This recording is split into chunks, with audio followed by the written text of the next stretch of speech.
Hello class 8. Today we will start our first term syllabus. Here this is chapter number 1.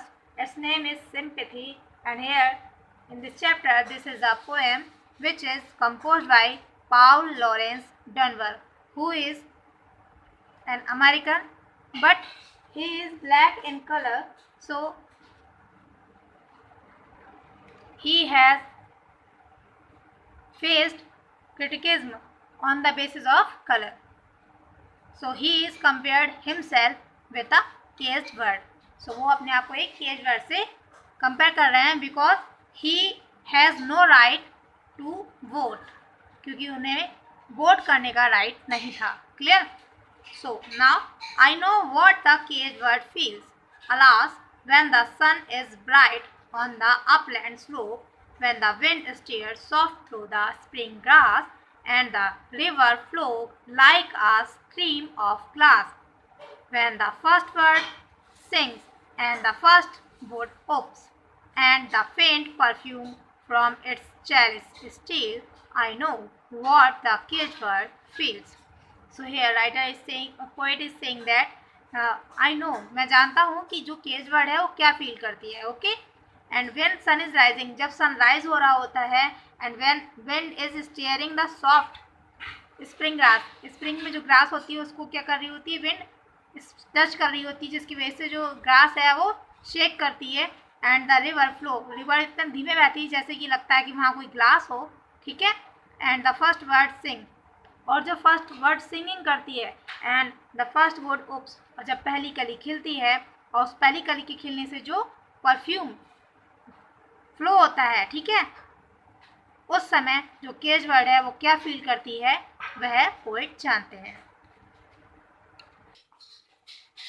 I know why the caged bird beat his wings till its blood is red on the cruel birds, for he must fly back to his perch and cling when the fain would be on the bow of a swing, and a pain still throws in a old scar, and the pulse again with a keener sting. I know why he beats his wings.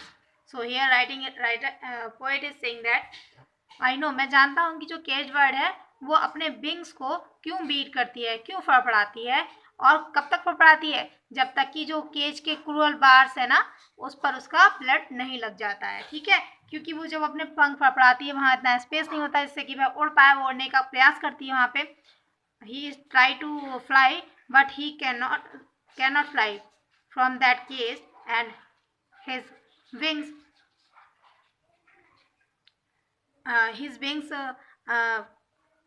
became injured by these bars. and जब उसके जो wings हैं वो injured हो जाते हैं तब वह जाके क्या करती है, अपने पर्च पर वापस से जाके बैठ जाती है. ठीक है. And what is the perch? Perch is जो हमारा केज होता है, उस केज में पक्षियों के बैठने के लिए स्पेस होता है, दैट इज कॉल्ड पर्च, और उस पर जाके चिपक जाती है. ठीक है. लेकिन उस पर बैठने की बजाय वो किस पे बैठना पसंद करती है, एक पेड़ की डाली पर. ठीक है. और आ pain still throw in old scar, उसके जो पुराने जख्म होते हैं उनमें और ज़्यादा पेन बढ़ जाता है, या उसके जो पुराने जख्म हैं वो दोबारा से हर हो जाते हैं. क्यों? क्योंकि जो उसकी कीनर स्ट्रिंग है, यानी जो उसके ये जो कीनर स्ट्रिंग्स होती हैं उससे क्या होता है, उसको अगेन इंजर्ड हो जाती है, जिसकी वजह से उसको पेन बढ़ जाता है. I know why he beats his wings. तो पोएट इज सेइंग दैट, मैं जानता हूँ कि वह अपने पंख बार बार क्यों फड़फड़ाती है. I know why the cage bird sings. Now writer is saying that, कि मैं जानता हूँ कि जो केज बर्ड होता है वो क्यों सिंग करता है. ठीक है. पिंजरे में यानी केज में. When his wings is bruised and his bosom shows, जब उसकी जो बॉशम है यानी सामने ये फ्रंट वाला जो हिस्सा होता है दैट इज कॉल्ड बॉशम, ये कैसा हो जाता है, इसमें बहुत जख्म हो जाते हैं, उसके जो पंख हैं उनमें भी काफ़ी चोट हो जाती हैं. When he beat his bars, जब वह क्या करती है, अपने पंखों को फड़फड़ाती है, he would be free, तो वह सोचती है कि वह फ्री हो जाए, इस वजह से वो सिंग करती है. It is not a choral of joy and glee. So here poet is saying that ये choral of joy मतलब खुशी का गीत नहीं, choral मीन्स होता है हैप्पी सॉन्ग. ओके. सो वो कह रहे हैं कि यहाँ पे वो ये हैप्पी सॉन्ग नहीं है, but a prayer that he sent from his heart deep core, बल्कि एक प्रेयर है जो अपने हार्ट की डीप कोर से मतलब अंतर्मन से सेंड कर रही है, बट अ प्ली बल्कि एक रिक्वेस्ट है, that upward to heaven he fling, जो कि वो अपवार्ड फ्लिंग मतलब हेवन तक भेज रही है. I know why the cage bird sing here the poet is saying that, मैं जानता हूँ कि केज वर्ड सिंग क्यों करती है. In the exercise you will solve A and B. In A you have to choose right answer by tick. So here 4 options are given and you have to choose one. Here true and false are given and you have to find out which one is true and which one is false.